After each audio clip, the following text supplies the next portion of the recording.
People are tired of working in a culture where they don't fit in the culture. The mission and vision doesn't mean anything. So why wouldn't you create your own with a foundation of success? Yeah, boring businesses have high margins. I mean, They do. and people don't realize that the wealthy, the high net worth, the people that are successful recognize that there are opportunities in areas you wouldn't think to look. The key to franchising is that camaraderie, because business ownership is very lonely.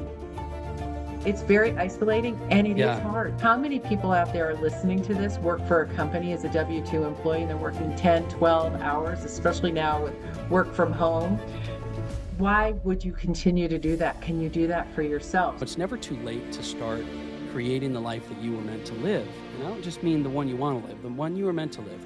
And it's never been simpler if you find the resources and support to do it. I encourage you to, but you've got to take action.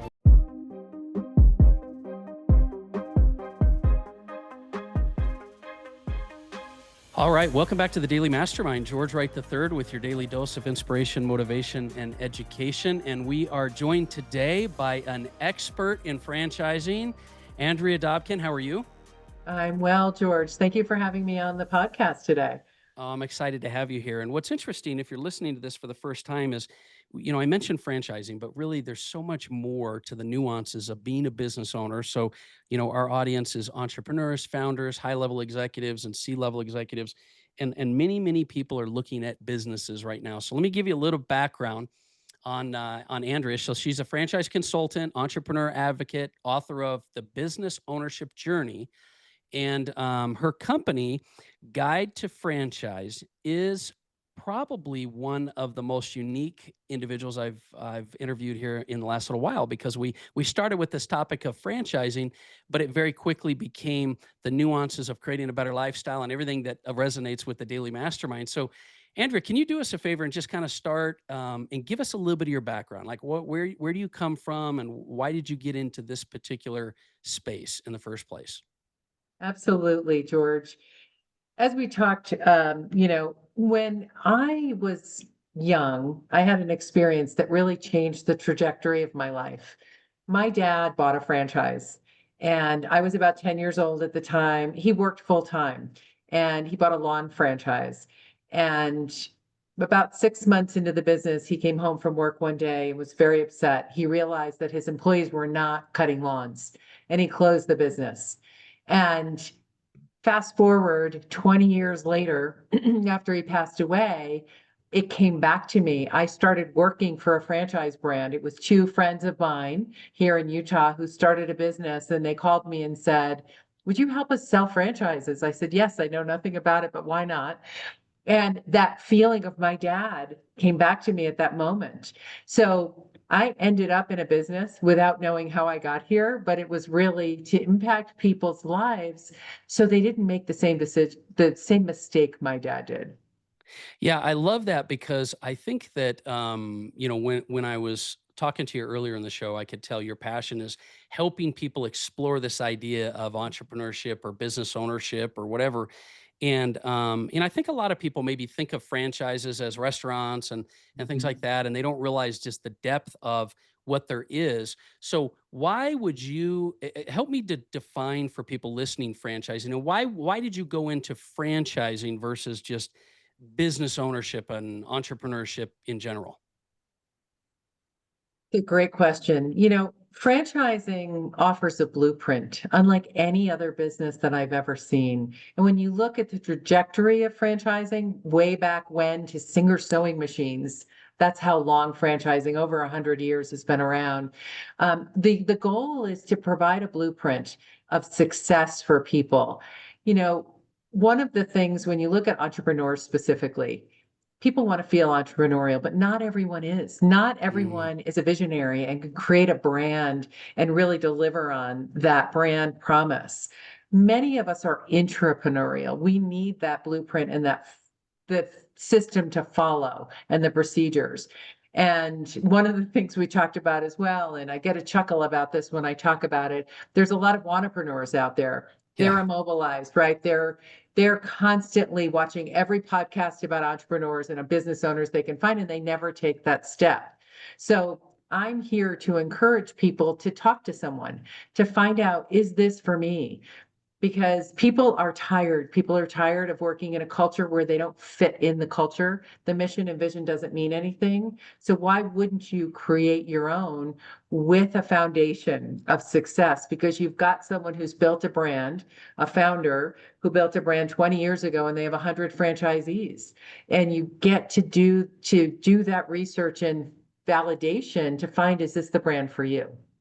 Yeah, it definitely business ownership, maybe even entrepreneurship has been really glamorized. And I Mm. think on social media, people think, oh, look at this lifestyle, and they don't realize how difficult being a business owner can be. But at a minimum, I like how you put it. Franchising provides a blueprint. And it's one of the reasons why I wanted to kind of highlight this topic, because what a lot of individuals don't realize, because look, online, it really makes people feel like you could take any interest you want and turn it into a business. But all of the pieces of the blueprint that you're talking about that are provided through franchising is a lot of heavy lifting. And when you say blueprint, this is everything from the branding and the processes and the systems, so that you could actually focus on the business and growing the business, right? Exactly. And working on the business, not in the business. And that's a distinction that most people don't understand. Let's just use as an example of a plumber, right? I'm going to start a plumbing business and I'm going to be the plumber in the business. You can never really grow your business because you're in the You van are the working business. with client. You are it, Yeah. right? So franchising enables you to work on the business and teach you how to hire, who to hire, what does that look like? And there's an aspect of business ownership that people don't think about. It's how to be well funded for your business. So you're not behind the eight ball before you even get started. I just had a lunch meeting today with a young man who is probably 19, who's buying his first business. And he didn't realize that you have to have more than the initial investment in the bank. So you make sure you're funded because you probably won't be cash flow positive for year one. And people Yeah. don't realize that. And that's why I strongly believe they need a guide, not to do it on their own.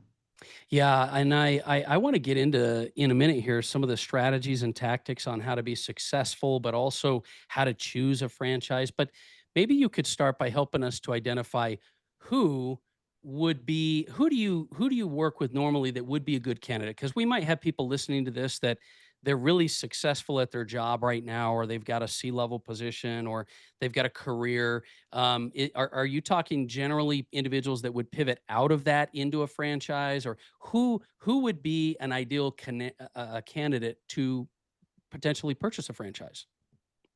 That's such a great question, George. And when I think about it and I think about the candidates that I work with, they are all different walks of lives. I mean, it's 19-year-olds for the first time ever. Yeah, Kids out of college are now looking at buying a business rather than working for a company because they've seen what happens to people in their community. And you're running a business in a community, you're a community member. So it can be someone who's young. I've got quite a few C-level executives that I'm working with right now who just got laid off for the sixth time in their lives and they don't want to go through that again. And then, when I'm looking for candidates, the strongest candidates are people who have some sales skills. And you don't have to be a salesperson to be great at a business. You have to have the ability to ask great questions and be a consultant and mm, care about the brand that you're working with. But operations people, finance people, all over the board. I love working with women who may have stayed home with their children and are looking for their next chapter or they've retired. Veterans make amazing business owners because they follow standard operating procedures unlike anyone else I've ever met. yeah. So it's really the gamut. There isn't any type of person I'm looking for because it's everyone. And if they people have to, we all have that dream that we should own a business someday, but most people don't ever dip their toe in to say, what could that look like for me? So I would encourage people to reach out to someone that can help them to explore what's out there. And there's so much to explore. Doing it on your own would be a struggle. Yeah, I like what you said, because I think a lot of people, whether they have a current business, a career, a opportunity, whatever it is, they're looking for solutions and changes to create a better life, lifestyle, whatever. that potentially a franchise could offer them. And the blueprint is what helps to do that. And you're right. There's just, where do you even begin? And so like how many franchises do you work with? Is there a lot of franchises, big, small, medium? Like how do you go about choosing a franchise? And give us just the layout of what's available, because I know most people in their mind, they're thinking, you know, Burger King, McDonald's, Freddy's restaurant, whatever. So help Yes. us understand what this means when you say franchising, because it's businesses with blueprints, but what does that mean?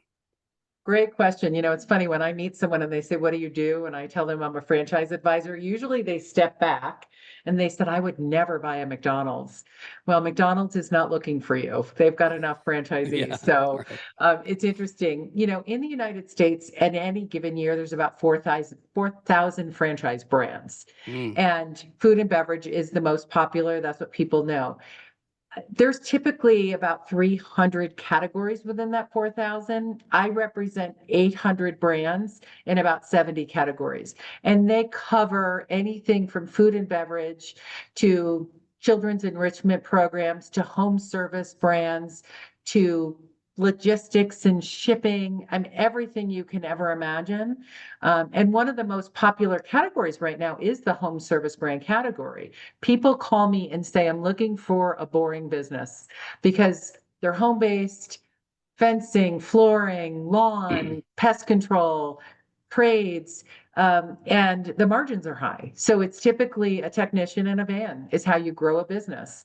And that to most people is interesting. I've got a candidate right now. He owns 8 Subway restaurants, and he contacted me about a window washing brand because he's realizing that is really an opportunity for him to grow a business quickly without all of the employees in food. And food, the margins are lower. So if somebody has a budget and they want to spend several $1 million and build up multiple locations, great, you'll get there. But if somebody wants to build a van and a technician at a time, it's a much more affordable and more balanced way to get into a business. Yeah, boring businesses have high margins. I They mean, do. and people don't realize that the wealthy, the high net worth, the people that are successful recognize that there are opportunities in areas you wouldn't think to look. And there's some major podcasts out there right now that are really highlighting a lot of these things. So I think you're right. I think that's really huge. So what are some of the characteristics that somebody should be looking for if they're looking for a franchise? How do they, because I know that one of the things you do is you try to tailor a business to an individual. And so what I'm getting at here is, should someone be evaluating the merits of a franchise, or evaluating those based on who they are and their time and availability and even interest level? Like, does it matter whether your franchise aligns with your interests and talents versus it's just a business? I would suggest that it should align with your business and your experience and your who you are internally. And that takes a minute to get to for some people. Yeah. I use a fascinating assessment. For those of us who've taken the DISC assessment, the DISC is part of this assessment and it focuses on franchisees. So it's looking at other franchisees and it's putting you into categories based on that, what culture fit, what your skill set is. And then it will give you some equations like you represent, for me specifically, it said you're extroverted, you want to go out and you want to talk to everybody. So find a brand where you can do that. You're going to be in the community, part of Ah, the chamber. That's important. And they said you're very much like Reed Hastings from Netflix. I'm like, oh, fascinating. And it's a really interesting first step because people don't know who they are, and it yeah. shifts the types of businesses they look at, and they want to evaluate a business. And the reason that franchising is so helpful when you're looking at a business rather than starting from scratch is you're going through a discovery process. I always tell my candidates, it's a marathon, not a sprint. It doesn't happen in a week.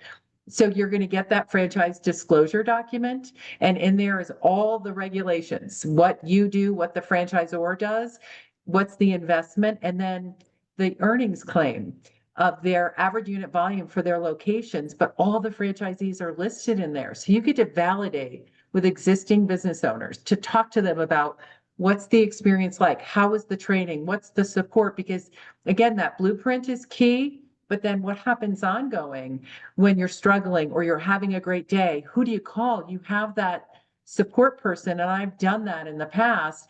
That's the key to franchising, is that camaraderie, because business ownership is very lonely. It's very isolating and it is Yeah. hard. You said this earlier. A franchise is going to give you a leg up because they've done it hundreds of times. It's still hard. And you have to Yeah. be committed and be able to do the pieces that are going to help you be successful and achieve your goals. Yeah, and if you're willing to do the work, it does help not just for the franchise blueprint, but to have a blueprint. I know that's why a lot of people go to you for, a guide to franchising, literally, because identifying most people in life and in business don't know their talents, abilities. They haven't assessed their characteristics. So I really like that idea of assessment, and then also matching that up with the types of business and then the right blueprints and analyzing. So it really helps to have that help and that guide. So let me ask you this. Do people go into this heavily funded, or are there funding sources? What do you typically do with clients? And obviously it depends on the franchise and stuff, but are there some pretty robust funding sources out there right now for people getting into franchising? That's a fantastic question. People come to me and say, "Do I need $1 million to talk to you?" No, you Right. don't. There are lenders that specialize in franchising. They're experts. I was meeting with a candidate today who walked into a local bank and said, "I want an SBA loan."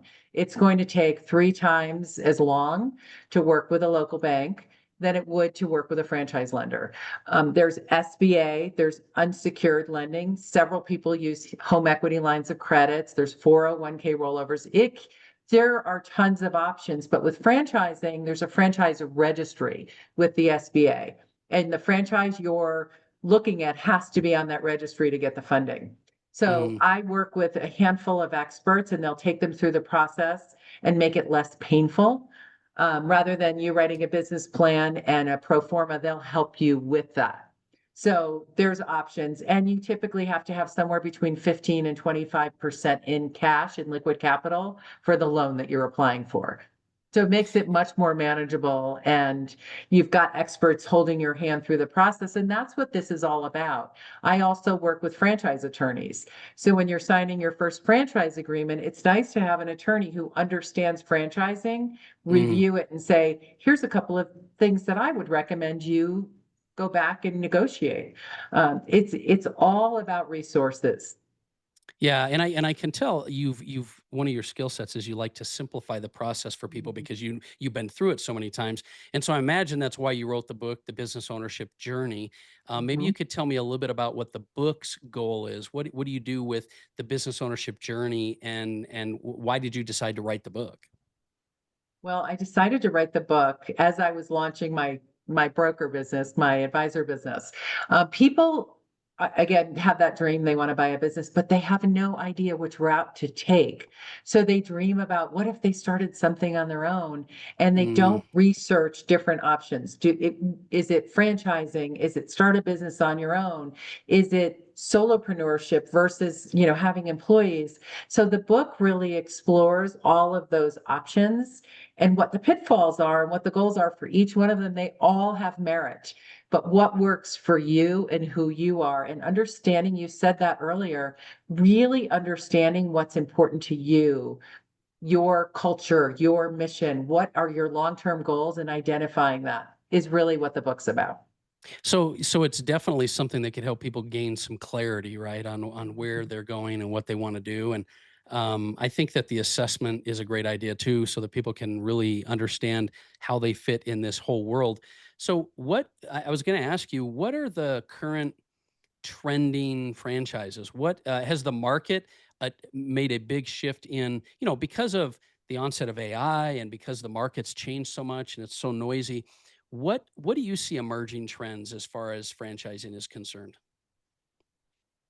Fantastic question.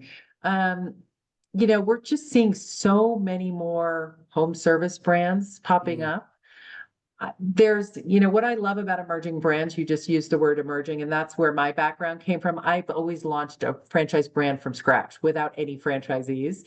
And that's where I love focusing, because the founders are really involved in the success of the franchisees. So The home service space is really growing. I'm working with a turf company, right? And especially you and I live in Utah. There's no water here, right? And you live in Yeah. Arizona as well. Yeah. Yeah. Turf is a really fascinating industry and the tickets are really high, so the margins are high. So when you're looking at some of those service brands, that's really been exploding. There's been a lot of focus on children these days. STEAM and STEM programs have really been expanding more and more. Our children are not being educated enough to do what they need to do to be successful in this AI-driven new world. Being Yeah. able to work in groups and on robotics and project-based training in kindergarten is really Yeah. important. So, I mean, those are the two industries that I really love spending a lot of time in. But again, I have 800 brands, so there's a lot in there. No, that's great. That's really good. And there's gonna be people listening to this episode that are exploring the idea. There's ones that maybe have never thought of it, but I Mhm. thought it was pretty appropriate. And I wanted to kind of end on this idea and this question because your book was really appropriate because it talks about it being a guide to franchising or solopreneurship, but it's inspiration, support, and practical tools to turn your dream into reality. And I was curious why you chose that title because I know the answer. I think most people are really just trying to accomplish their dream and not necessarily be a business owner or a franchise owner. And so I'm curious why you chose that and how the people you've worked with, how it's driven your passion to really help them turn their dreams into reality. And this is just a tool to get there. Can you speak to that?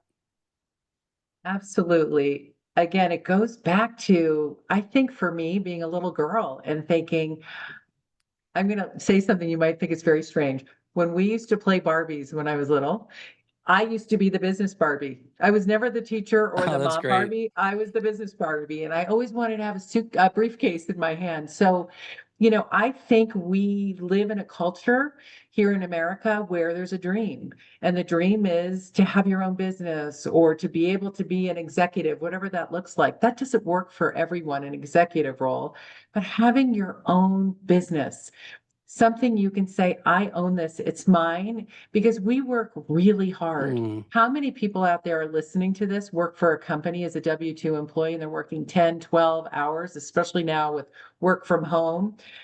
Why would you continue to do that? Can you do that for yourself? So when I thought about the book and I thought about inspiration and dream, that's really where it came from. Is let's explore it. Let's see what it feels like and try it on for size to see if that's something that feels right for your future and your legacy for your family. And that's part of what this is all about. Is people are now looking at, I want to do something for my children, and my spouse and I, or my partner and I, can do this together, and my family can be involved. And that's the beauty yeah. of what this looks like. Yeah, and it never has been not easy, but simpler to actually own a business. And I think you're right. I think there's a lot to be said for it. You would on the surface think people just want to create a better lifestyle and make more money and have more wealth, and that's all true as well. But there's something to be said for the ownership and being the owner of a business in a self fulfillment as well as family legacy and legacy planning and things like that. And so obviously, following business with a blueprint, whether you're doing it on your own or through a franchise, is one I always recommend. We have very specific blueprints when it comes to creating branding and authority at some of our companies we have. But that's great. I really appreciate it. And I figured that's what you would say. And I know you're passionate about helping people achieve their dreams through franchising versus helping people get franchises or get a business. And that's very, very important, especially if you're going to find a guide. So well, before we take off, do you have any last, tips or strategies, ideas, or thoughts you just want to share with anyone that's listening to this episode? It's interesting. I believe that we all need to be exploring what's next for us always. And whether that's finding support and a business coach or a therapist or whatever that looks like, because we all have that yearning for something.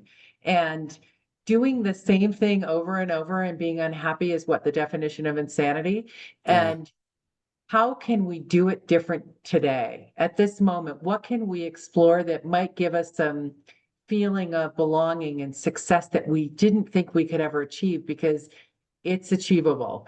And there's tools and resources out there. Your podcast is a great place to listen, to hear what other people have done to take the next step in their lives. And as somebody in their 60s who took the plunge into entrepreneurship myself, it took me a long time to get there, and I took that leap, and I would never go back. It has been life-changing, and it is the hardest thing I've ever done and the most fulfilling thing I've ever done. So find someone who can help you explore what's out there. Yeah, I love it. Thank you. Thank you so much, Andrea. And thank you for being part of the episode today. This has been great information, I think, for people that are out there. I also, listen, if you're listening to this, I say it all the time. No matter where you're at, whether you have a career, you already have a business, maybe you're doing something you don't enjoy, it's never too late to start creating the life that you were meant to live. And I don't just mean the one you want to live, the one you were meant to live. And it's never been simpler if you find the resources and support to do it. I encourage you to, but you've got to take action. You've got to do something to move your dreams forward. And so hopefully we've inspired, motivated you a little bit more today, giving you some more ideas and strategies and tactics. And I would love to hear from you. So make sure you hit me up on the Daily Mastermind and let me know what you're working on. Do you have questions? Andrea, how can we connect with you? How can someone listening to this, what's the best way for them to connect with you? You can follow me on any social media platform, Andrea Dobkin. My website is guidetofranchising.com. And I'll George, put those thank in the you show for notes as well. Yeah. Thank you. And thank you for saying the person you are meant to be. I don't think people can even comprehend what that means. The person we're meant to be, because we've been living this life of what we thought we were supposed to be. And there's such a mind, body, spirit connection and finding that who we're meant to be. So thank you for that. That's brilliant. Yeah, no, you're welcome. And Les Brown used to say it to me all the time when he was speaking for me. He's like, "There's greatness inside you, and you just need to sometimes get that encouragement, that whether it's inspiration, motivation, or even the strategies and tactics to give you the courage to do it." I agree with you, and I think we both resonate there. So, all right, guys, listen, I appreciate you being here. You mean the world to me. Share this episode. Let me know if there's anything I could do for you, and we will talk with you soon. Have a great day. Thank you.